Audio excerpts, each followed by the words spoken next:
Sælverið og verið öll hjartanlega velkomin á þessa ánægjulegu stund, útgáfuhátíð bókar Guðrúnar Sveinbjarnardóttur, þessa glæsilegu bók sem nú er komin út, Reykholt, The Church Excavations. Og ég nú nefna einni bókina sem kom á 2012 því þarna er komið stórvirki, 2 binda í höfn. Og það er ekki lítils virði fyrir okkur, Þjóðminjasafninu og samstarfsaðila, Snorrastofu að sjá svona stórum verkefnum siglt í höfn. Því auðvitað standa þessar stofnanir, Þjóðminjasafnið stendur á varðveislu og vill gjarnan að sá safnkostur og það rannsóknir sem hér fara fram, að það verði til svo nýja þekking sem það til þess að auka samfélagið og að þá skiptir náttúrulega máli að það sé hægt að miðla þeim niðurstöðum. Og því afar ánægjulegt þegar tekst að sigla í höfn, sérstaklega svona stórum skútum eins og þessu stóra verkefni sem að Reykholtsrannsóknin er. Hér er verið að gera grein fyrir rannsókn sem var á kirkjustæðinu, því eins og kannski margir þekkja til hér að þá var kirkjan færð á 19. öld og hér hefur farið fram rannsókn frá árinu 2002 og stóð yfir til 2007 á kirkjurúst sem að þar var undir yfirborði jarðar og Guðrún mun færa okkur heilmikinn fróðleikum hér á eftir í sínu erindi. Já, ég vil nefna það að við höfum hér tekið höndum saman. Þjóðminjasafnið er aðalútgefandi þessara bókar en í mjög mikilvægu samvinnu við Snorrastofu og ég vil þakka Snorrastofu fyrir ánægjulegt samstarf, bæði þetta bindi og það fyrra. Eins hefur við núna fengið til liðs við okkur háskólaútgáfuna sem hefur annars meðans ritrýni á bókinni og það er eitthvað sem við leggjum mikla áherslu á nú því að Þjóðminjasafnið er orðin háskólastofnun og við munum í auknum mæli leggja áherslu á ritrýni þeirra útgáfu sem staðir að hér á vegum stofnunarinnar. Þannig að okkur langar til þess að áður en við gefum Guðrúnu orðið, þá vildum við fá að tækifæri til þess að þakka henni fyrir þessa ánægjulegu samvinnu. Það búið að vera mikils virði að hafa þig innan okkar viðbanda Guðrún og fá að fylgjast með og fá að leggjast á sveifina með að sigla þessu höfn. Það skiptir máli og ég held að útkoma sér allmyndu svona og ekki síst þér, Guðrún, og öðrum hvatning því að við erum í ýmis önnur stór verkefni sem við viljum gjarnan sigla í höfn og þá er gott að hafa svona hvatningu og góða fyrirmynd hvað það varðar. Svo vildi ég líka nefna það að við höfum nú ákveðið að hafa verðið tal 8 bókina þar sem hægt að kaupa það og eignast þessar bækur og sérstaklega tekið þetta fram með þó að maður vilja kannski ekki fara í markaðssetningu, þá vil ég samt geta þess að það er hægt að eignast bækurnar saman á mjög sanngjörnu verði. Einmitt í því skyni að koma þessum fróðleika á framfæri. Og svo eftir athöfnina og eftir að Guðrún hefur flutt sem fyrirlestur þá eru boðið upp á veitingar hér inn í salnum. Þú vil kannski bæta einhverju við þér? Ég vildi bara óska þér kærlega til hamingju með þetta frábæra afrek og ég hvet ykkur eindregið til þess að kaupa sjálfsögðu báða bækurnar. Það er afskaplega læsilega saman og fjalla sjálfsögðu bæinn, miðaldabæinn í Reykholti og síðan kirkjustæðin. Ég vil bara fá afhenda þetta nú, við erum að koma hingað og óska þér enn og aftur til að hamingju.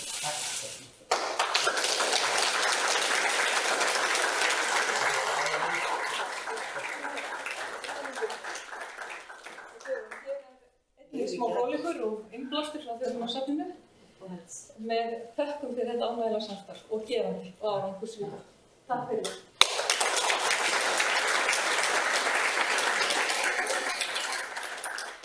Þá vil ég bjóða Guðrún að gjöra svo vel.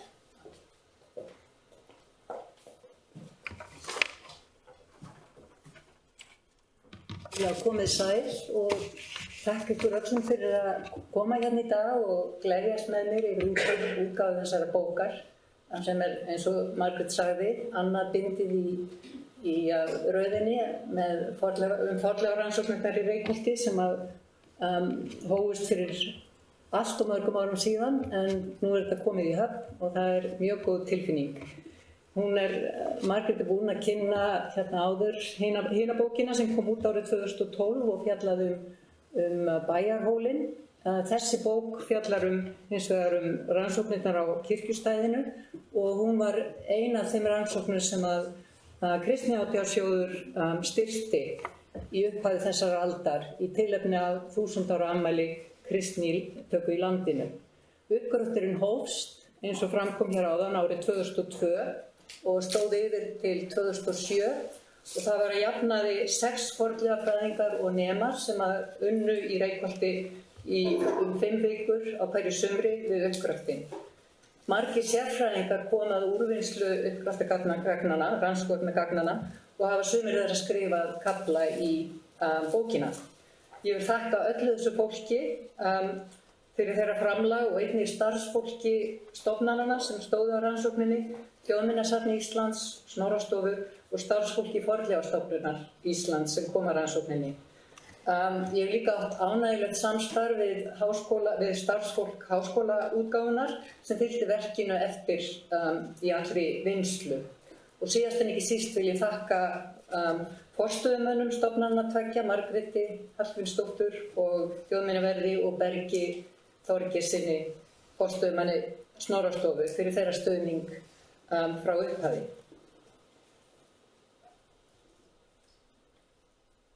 Já, nú gleymdi ég að setja hérna myndasjóið í gang. Best að gera það. Við fornleifafræðingar treystum svo mikið á myndirnar okkar.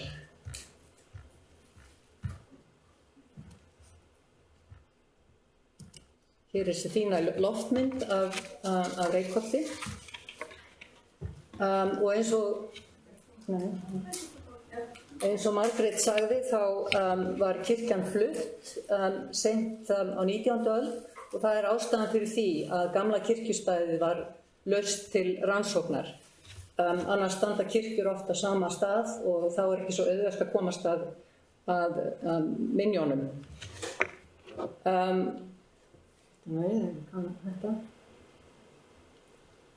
Hérna er gamla kirkjan, 19. aldar kirkjan sem stendur hér enn uppgerð.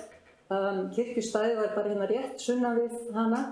Hérna er bæjarstæðið gamla í Reykholti sem var grafið upp og hér er Snorralaug. Svo þið átti okkur aðeins á þessu. Svæðið þar sem að kirkjurnar gömlu stóðu var notað til greftrunar fram á fyrsta fjórðung 20. aldar og eins og í ljós kom við uppgröftin þá höfðu nokkrar grafir verið settar inn í grunninn eða í veggi hans. Síðasta greftrunin inn í grunninum fór fram 1920, steinninn sem þið sjáðu þarna er yfir henni, eða reyndar þá var hann ekki alveg yfir henni því að það hafði eitthvað raskast til þegar að kirkjugarðurinn var sléttaður út upp úr 1970. Og hér eru útlínur síðustu byggingarnar á staðnum. Hér í horninu er nýleg gröf og það var út af þessum nýlegu gröfum sem var ákveðið strax í upphafi að beina athyglinni að því að grafa upp byggingagrunnana og aðeins þær grafir sem að þurfti að fjarlæga til þess. Áður en uppgröftur hófst var ekki vitað hvenær kirkja var fyrst reist í Reykholti. Reykholt er ekki einn af svonefndu landnámsbýlum sem eru talin upp í landnámu. Það er Breiðabólsstaður sem er nefnt landnámsbýli en það eru með 1 kílómetra austar í dalnum. Uppgröfturinn á bæjarstæðinu staðfesti þetta en elstu minjar þar sem tilheyra skálabyggingu voru aldursgreindar til 1000. Elsta beina heimild kirkju í Reykholti er máldagi kirkjunar, Reykholtsmáldagi, sem er jafnframt elsta handrit sem varðveitt er í Þjóðskjalasafni. Skjalið er ekki allt ritað á sama tíma, eins og þið sjáið hér, þá er þetta ekki allt með sömu rithönd. Það er nú talið að elsti hluti þessi frá 1150 og yngsti hlutin frá 1300. Í máldaganum eru taldar upp eignir kirkjunar á þessu tímabili. Það er samt til óbein heimild, ritheimild kirkju í Reykholti fyrr í Bandamannasögu sem er reyndar ekki til nema í uppskriftum frá 14. og 15. öld er maður að nafni Þórður Sölvason nefndur og sagði vera prestur í Reykholti. Sonur hans Magnús var einnig prestur og hann er talinn geta hafa fæðst 1048 og Þórður faðir hans þá kannski í kringum 1000 eða stuttu síðar. Við fornleifauppgröftun voru elstu minjar á kirkjustæðinu aldursgreindar til snemma á 11. öld. Þórður gæti því hafi verið fyrsti presturinn í Reykholti ef frásögn Bandamannasögu er rétt. Samkvæmt máldaganum tilheyrði Breiðabólsstaður Reykholti frá því rétt eftir 1200 og hafði þá tekið við forystu í dalnum.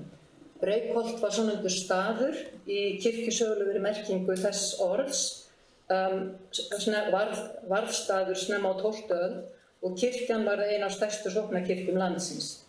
Máldagarnir gefa góða mynd af því hvernig kirkjan safnaði auði í jörðum og hlunnindum og þetta nær hámarki á 15. öld. Eins og ég mun sýna hér á eftir þá var kirkjan líka stærst á þeim tíma. Máldagarnir gefa ekki mikla hugmynd útlit kirkjubyggingarinnar. Það fyrst með tilkomu úttekta að slíkar upplýsingar liggja fyrir og sú elsta varðveita fyrir Reykholtskirkju frá 1664. Svona úttektir voru gerðar á eignum og byggingum kirkjunar í hvert sinn sem nýr prestur kom til staðarins og einnig þegar biskup vísiteraði. Við uppgröftinn fundust 4 megingerðir bygginga, hver á hana annarri, og þær skiptust í 8 byggingastig.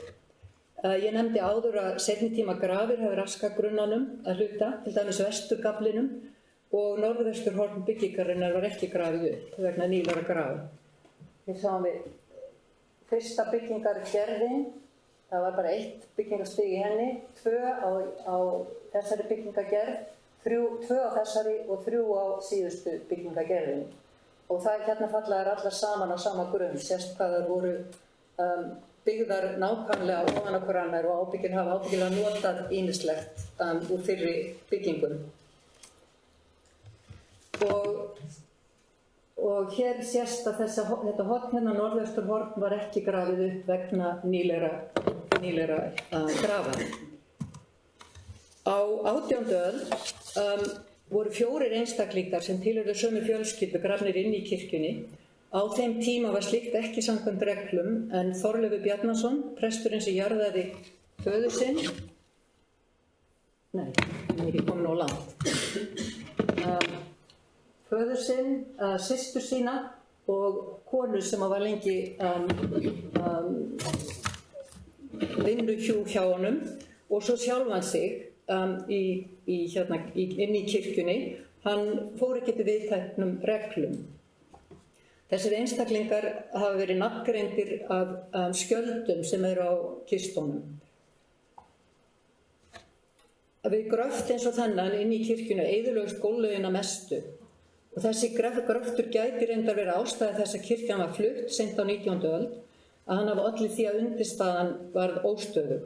En vandamáli gæti einnig hafa verið eldra eða stafaði því að húsgrunnarnir voru niðurgrafnir rúmlega 1 meter alveg fram á 14. öld. Hér elsta byggingin, sú sem að allar seinni byggingar voru byggðar ofan á. Hún var niðurgrafin 1,2 metra frá yfirborði. Það aðeins vesturhlutinn sem var vel varðveittur, þessi hérna, en hún hefur greinilega náð lengra til austurs. Þessi skurður hér tilheyrir næstu byggingu og það sem bendir til þess að þessi kirkja hafi náð lengra til austurs eru þessi hringlaga skurðir hérna sitt hvoru megin og þeir voru fylltir með grjóti og þeir voru á bak við undirstöðu, veggjaundirstöðuna sem tilheyrði næsta byggingarstigi. Það fundust engar leifar af veggjum á brúnunum hérna en í botninum voru veggjaundirstöðunar steinar og torf og hér sést aðeins hluti af einum veggnum. En sem sagt austurendinn var að öðru leyti ekki varðveittur og það er því þess að ekki vita hversu löng byggingin var né hvernig austurendinn var.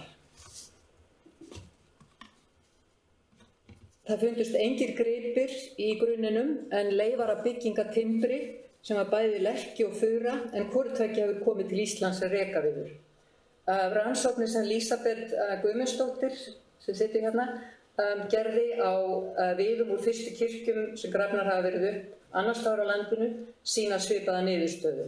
Það að rekaviður hafi verið notaðar. Leifar af birki úr grunninu voru aldursgreindar til 11. aldar en það er ekki 100% öruggt að þetta hafi verið kirkja en þykir þó líklegasta skýringin. Enga graðir fundust sem tilheyra byggingunni en slíkt væri óyggjandi merki kirkju en eins og ég sagði áður þá var ekki grafið langt út fyrir húsgrunnuna.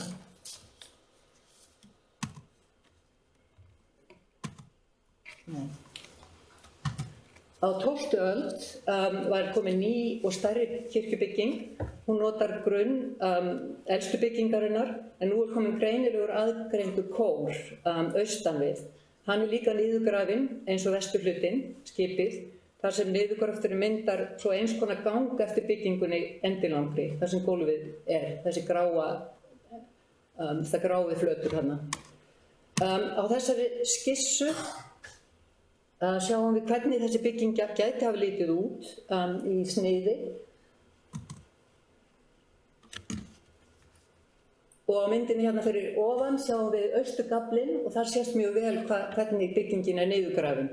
Það eru 3 raðir af steinum þarna.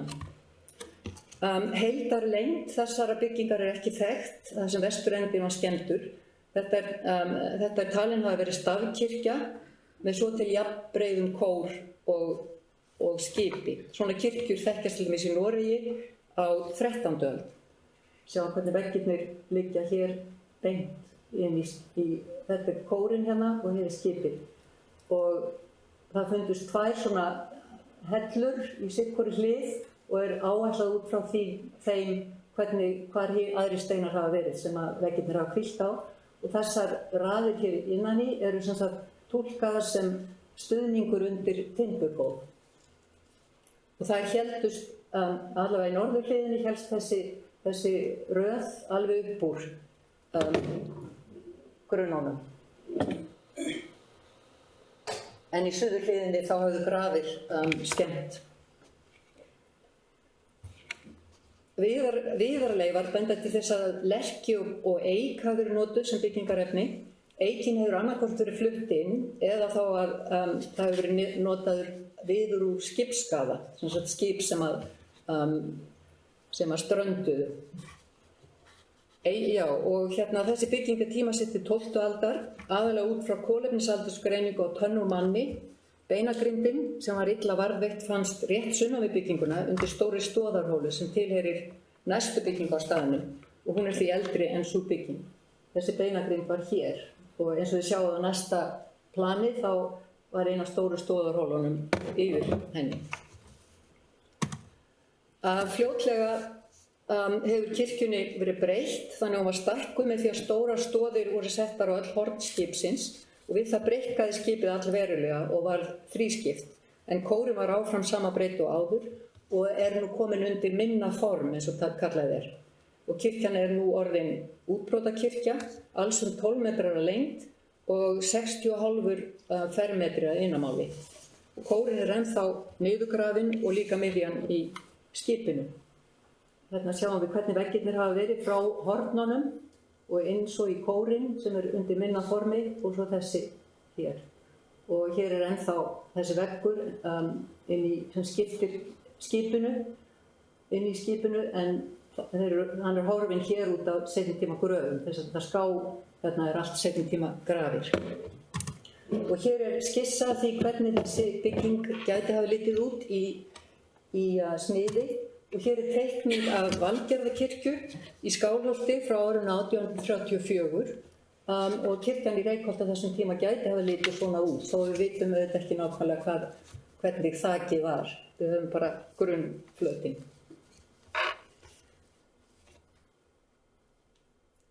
Kolefnisaldursgreiningar og gripir sem að fundust sýna að þessi kirkjubyggingagerð var notuð fram á 14. öld. Það líklegt að þessi bygging hafi risið í tíð Snorra Sturlusonar og þegar Reykholt var kirkjustaður. Meðal gripa sem fundust var og hafa verið aldursgreindir brot úr lítilli bjöllu að gerð sem aldursgreind í 12. aldar. Þessi bjalla aðeins 5 cm á hæð. Hún fannst í grafarfyllingu og gæti því vel hafa tilheyrt einhverju á fyrstu byggingarskeiðum kirkjunnar. Prófessor Thilo Reren við fornleifafræðideildina University College London greindi málminn og skrifaði kafla niðurstöðurnar í bókinni. Hann gerði einnig fleiri greiningar úr uppgreftinum. Þess má geta að litlar bjöllur, svokallaðar söngmeyjar, sem voru notaðir í messu, nefndar í elsta máldaganum og meira að segja Snorri og Hallveig kona hans hafi gefið kirkjunni slíkar bjöllur. Það segir einnig að Snorri hafi ásamt Magnúsi Pálssyni sem hann tók við staðnum af, gefið kirkjunni skrín með helgum dómum. En það er ekkert vitað núna hvað varð þetta skrín. En eigum við ekki bara að segja að þessi bjalla hafi, þetta svo viðkvæmt hérna, þetta fyrir út allt. Eigum við ekki bara að segja að þessi bjalla hafi verið eina af þeim sem að Snorri gaf kirkjunni, geti vel verið. Einnig fannst hringnæla með dýrshöfðum á endunum. Það er engin eins þekkt, en það eru svipaðar hringnælur í Þjóðminjasafni sem eru tímasettar til 11., 12. og 13. aldar. Og leirkerabrot sem eru auðveldara að tímasetja, eins og þetta hérna sem er af könnu frá Stanford í Englandi og tímasetti fyrir hluta 12. aldar. Þessi flétta, hún hefur verið annarkvort á stæginu hér eða á handfanginu. Þetta er mjög auðvelt að greina þetta til tegundar.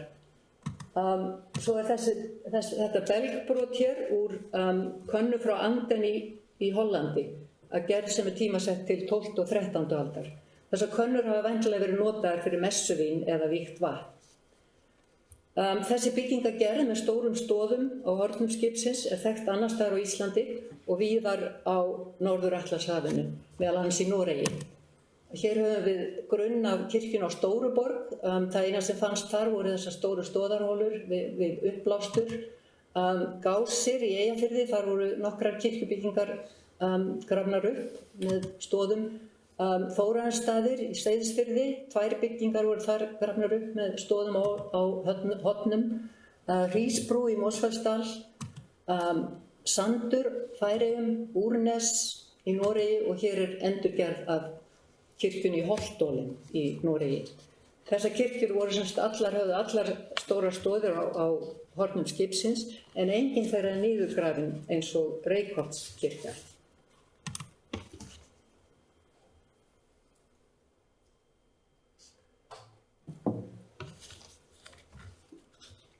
Á 14. öld er kirkjugrunnurinn fylltur og nú er kirkjugrunnurinn bara örlítið niðurgrafin.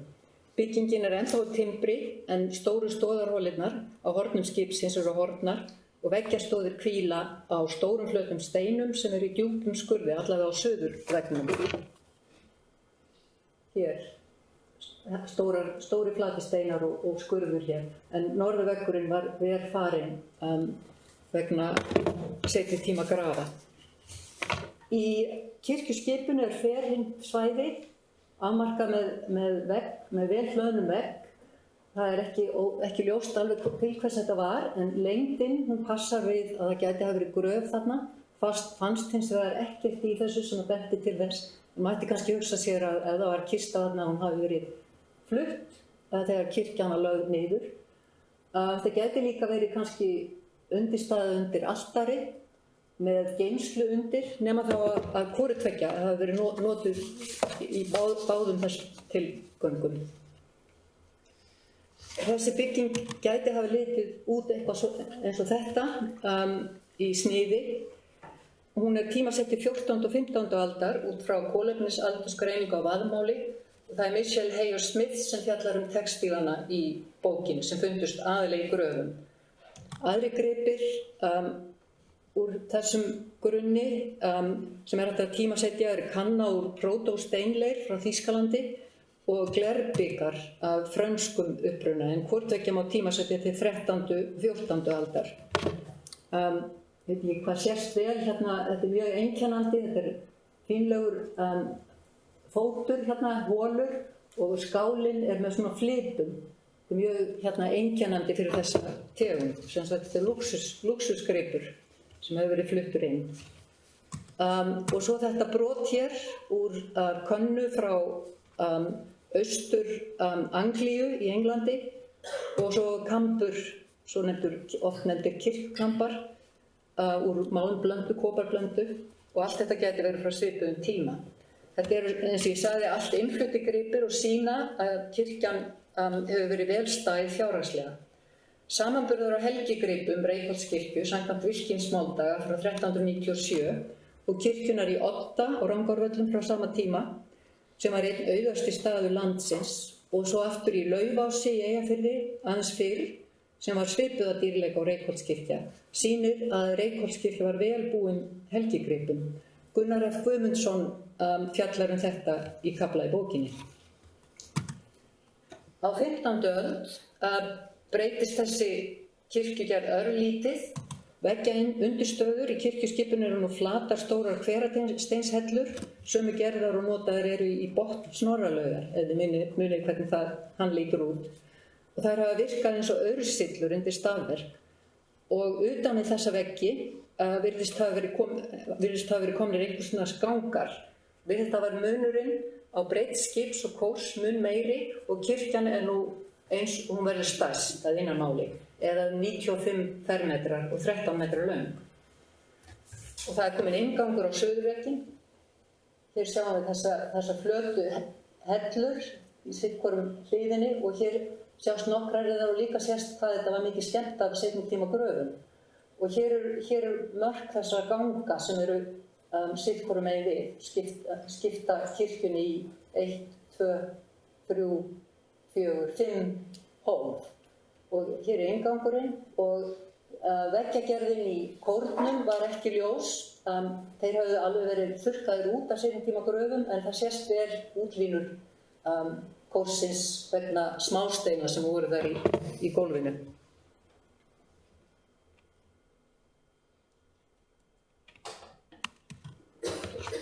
Þessi kirkja gæti hafa litið út eitthvað svipað því sem að Hörður Ágústsson telur að Laufáskirkja hafi verið samkvæmt lýsingum í ritheimildum og hér mynd af því. En þakgerðin gæti líka hafa verið svipuð á kirkjun á Stóra-Núpi eins og hún var árið 1876. Hér skiptingin á kirkjuskipinu svipuð en þakið ekki brotið upp. Við höfum ekki þakgerðina svo við vitum ekki nákvæmlega hvernig þakið var. Þessi bygging í Reykholti tímasett út frá jarðlagaskiptingu og gripum sem hægt að tímasetja. Í síðasta gólflaginu kirkjunar fundust 2 slíkir gripir. Annar þeirra var gullhringur sem talin vera frá 1500. Það eru 2 svipaðir hringir í Þjóðminjasafni. Annar þeirra hefur alveg nákvæmlega sama blaðskraut og Reykholtshringurinn en ekki alveg eins í laginu. Hinn hefur sama lag en hefur ekkert skraut. Báðir þessir hringir fundust í samhengi sem var ekki aldursgreind. En út frá laginu á Reykholtshringnum þá hann tímasettur til 1500, meðal annars út frá hringum sem eru á Norðurlöndum. Hins vegar eru engir eins hringir þekktir, þannig að það er spurning hvort að þessi gætu verið íslensk smíð. Hinn gripurinn sem fannst í síðasta gólfinu var innsigli, svipað öðrum sem þekkt eru frá 15. öld. Á því má lesa S, Hafliði Mar, þið sjáu kannski S-ið hér og svo heldur þetta áfram hérna. Og það talið að hann hafi tilheyrt Hafliða Marteinsinni sem hann notaði það tvisvarsinnum árið 1471 samkvæmt heimild í fornbréfasafni. Í gólfi þessari kirkju fundust perlur úr Svartarafi með hörpuskel skorin í, en hún er kennd við heilagan Jakob. Þær munu vera innfluttar. Alls fundust 11 eins perlur, misstórar, og hafa líklega tilheyrt sama talnabandinu. Alveg eins perlur hafa fundist til dæmis á Skriðuklaustri, Bessastöðum og Alþingisreitnum í Reykjavík. Og talnaband með svona svipuðum perlum aldursgreint til 16. aldar á Spáni. Í þessum kirkjum fannst einnig mikið af innfluttu rúðugleri. Það elsta eru pottösku, það þetta gula þarna og sumt að því skreitt fyrir neðan, mjög illa varðveitt. Betra gler fannst einnig og einnig sumt að því skreitt. Það sést vel hvernig þetta gler hefur verið mótað til þess að fella það í gluggaumgjörð. Þarna ræman og þrýrningurinn, þetta hefur fallið inn í gluggaumgjörð. Sum brotin voru greind til uppruna og reyndust vera norður-evrópsk frá Frakklandi og Þýskalandi. Það voru þeir Angela Curry og Thilo Rerin við University College London sem að fjalla þessar greiningar í bókinni. Þó nokkuð fannst það miðaldagleri við uppgröftin í Skálholti en það var illa farið vegna bruna. Og svo Reykholtsglerið það fyrsta sem vísindilega rannsakað á Íslandi eftir þess að ég best veit.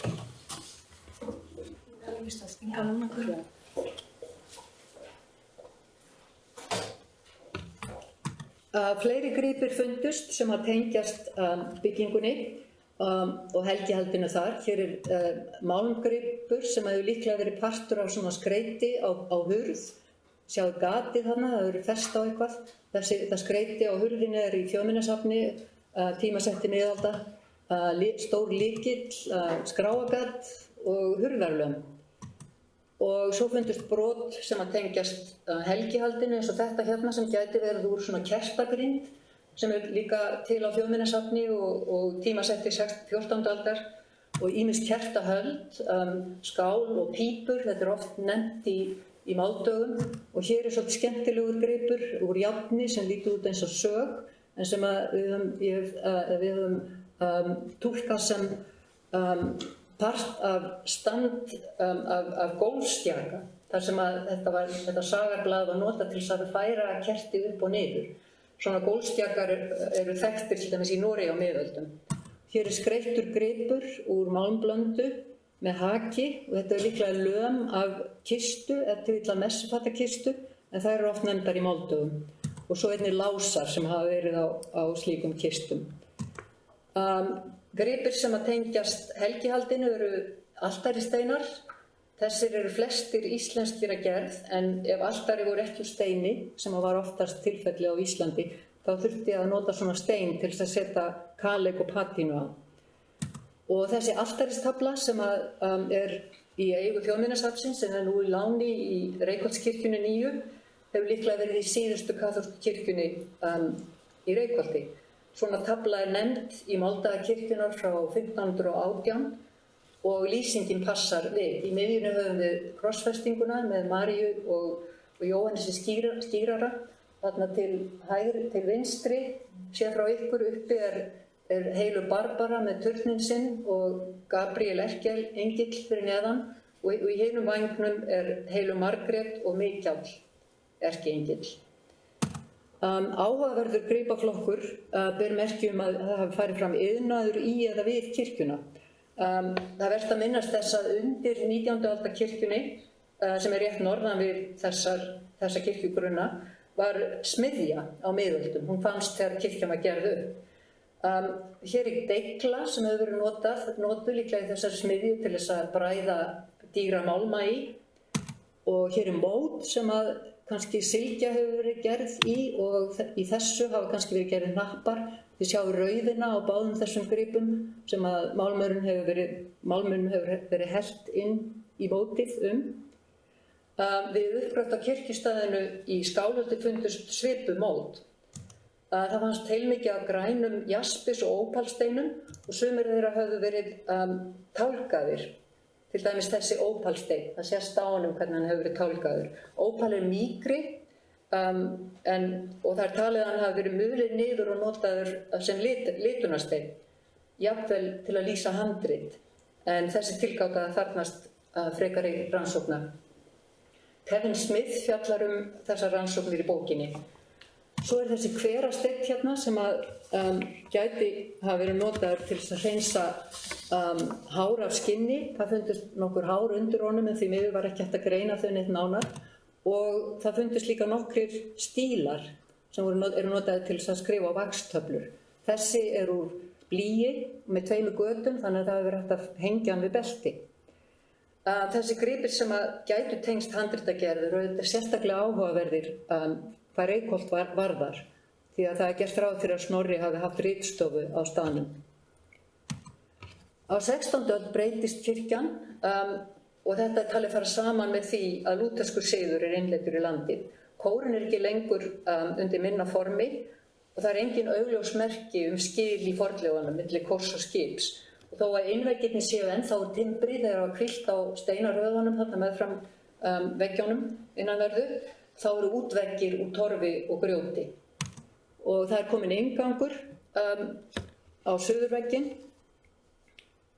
Inngangurinn í suðurveggnum ennþá í notkun, hann kom á fyrra skeiði. Og eins og sjá maður margar graðir hérna inni sem hafa skemmt gólu og veggi. Kirkjubyggingi hélst meir og minna svona, þar til hún var flutt á 19. öld.